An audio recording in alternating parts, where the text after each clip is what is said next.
India மன்னிக்காது. எப்படி சகிப்போம் காஷ்மீர் ரோஜாக்களில் மாமிசம் வழிவதை?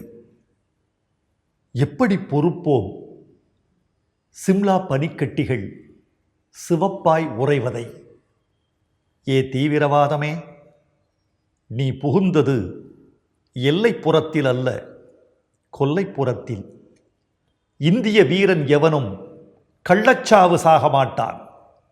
எங்கள் மரணத்தின் வாசல் நெஞ்சின் பக்கம் உள்ளது, முதுகு பக்கம் அல்ல. உயிரென்ற ஒரு பொருளே உலகின் பெரும் பொருள்.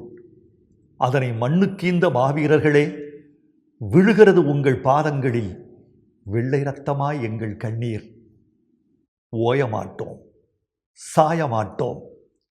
எங்கள் தேசிய கீதத்தில் ஒப்பாரி ராகம் ஒட்டாது. எங்கள் தேசிய கொடி அரைக்கம்பத்தில் நிற்காது.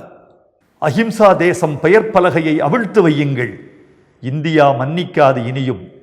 மாவீரர்களே, உங்கள் கருகிய சீருடைகளால் தீவிரவாதத்தின் மீது சவத்துணி போர்த்துவோம். இந்தியாவின் கண்ணீரை விரல்களால் அல்ல, துப்பாக்கி முனைகளால் துடைத்தெடுப்போம். நாய்கள் கனவு கண்டால் எலும்பு மழை பெய்யும். நாங்கள் கனவு கண்டால் ஆகாயம் அதிரும், நட்சத்திரம் உதிரும். மாவீரர்களே, உங்கள் அஸ்திகளை கங்கை காவிரியில் அல்ல, சத்துருக்களின் சாப்பாட்டில் கரைப்போம். சமாதானம் மட்டுமல்ல, மரணம் கூட ஒரு வழிப்பாதை அல்ல. எம்முயிர் காக்க தம்முயிர் தந்த தங்கங்களே, இதோ 130 கோடி தலைகளின் ஒற்றை வணக்கத்தை ஏற்றுக்கொள்ளுங்கள்.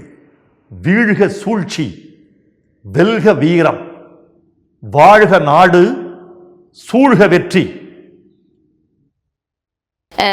நான் நல்லா அடித்து போல்டாக சொல்லுவேன். எங்ககிட்ட இருக்க சில டிஷ்ஷஸ் மெனு ஏன் இந்தியாவிலே இல்லைன்னு சொல்லுவேன். பனை ஓலை கறி சோறுன்னு ஒரு டிஷ் வச்சுருக்கோம்.